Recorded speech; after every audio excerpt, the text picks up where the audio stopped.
जय महाराष्ट्र मित्रांनो, स्वागत आहे तुमचं आणखी एका इंटरेस्टिंग व्हिडिओमध्ये। तर मी आज आलोय कोयना धरणाची पाणी पातळी बघायला। तर भरपूर तुम्ही व्हिडिओ बघितले असतील की कोयना धरणाचे पाणी आहे ना खूप कमी झाले।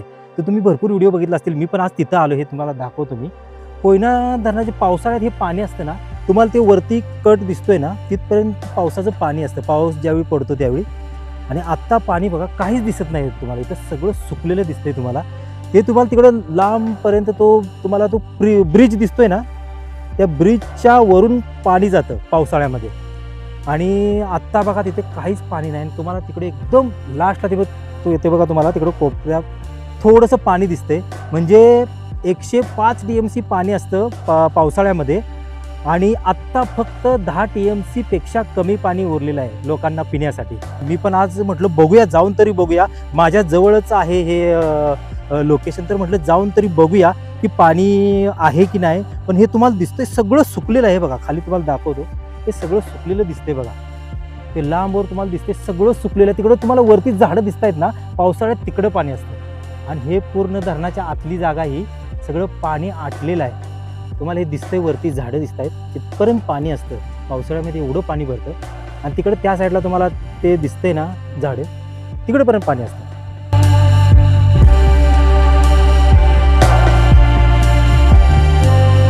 हे बघा, आता आपण चालत चालत एकदम खाली आलोय, एकदम खाली आलोय, पण पाणी बघा किती उरलंय पाणी, एकदम थोडंसं पाणी उरलंय। हे बघा, आपण इकडून वरून चालत आलोय, त्या साईडून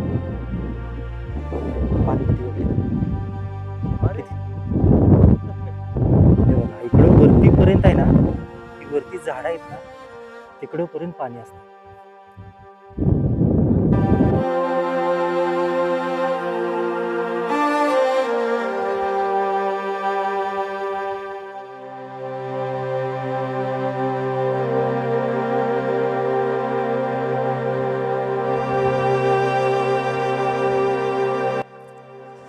आता आम्ही एकदम खाली आलेलो आहे।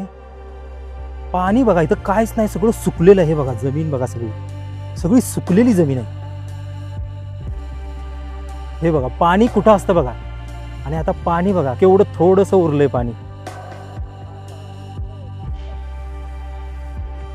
बघा या मूर्त्या वगैरे अशा वरती आलेल्या आहेत मूर्त्या। बघा इथे एक मूर्ती आहे।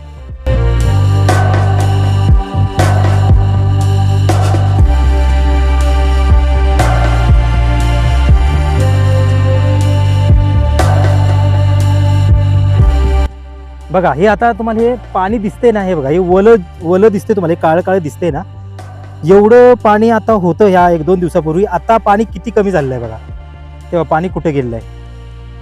प्रत्येक दिवशी थोडं थोडं पाणी कमी होतंय। तर आपण पण सर्वांनी आहे ना पाण्याची थोडी बचत केली पाहिजे। फक्त हे पिण्यासाठी पाणी आहे, तर सर्वांनी आहे ना ते पाणी जपून वापरलं पाहिजे, पिण्यासाठीच याचा उपयोग केला पाहिजे।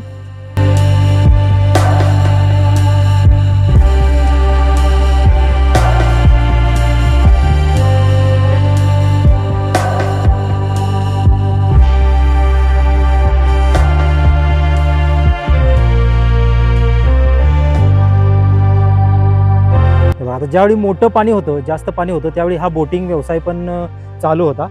आता हा बोटिंग व्यवसाय पण सध्या बंद आहे, कारण की पाणीच खूप कमी आहे। त्यामुळे हे बोटी पण अशा बघा वरतीच आता इथपर्यंत पाणी असणार आहे, त्यामुळे ही बोट इथं लावलेली होती, म्हणजे काठालाच लावली होती। पण पाणी एवढं खाली गेलंय बघा, किती खाली गेले पाणी, त्यामुळे ही बोट इथं वरतीच राहिली। तर हे पाणी आहे ना तुम्ही जपून वापरा, कारण की आहे ना कराड, कोल्हापूर, सांगली यांना पण ह्या पाण्याची टंचाई आहे ना ती भासणार आहे। शासनाने असं पण सांगितलंय की हे पाणी तुम्ही फक्त पिण्यासाठी वापरा, शेतीच्या कामासाठी किंवा अन्य कामासाठी मोटर लावून वगैरे तुम्ही पाणी काय वापरू नका, हे फक्त पिण्यासाठीच पाणी उरले। जर तुम्ही पाणी असा वापर केला शेतीसाठी वगैरे, तर सर्वांनाच पिण्याच्या पाण्याची टंचाई ही भासणार आहे।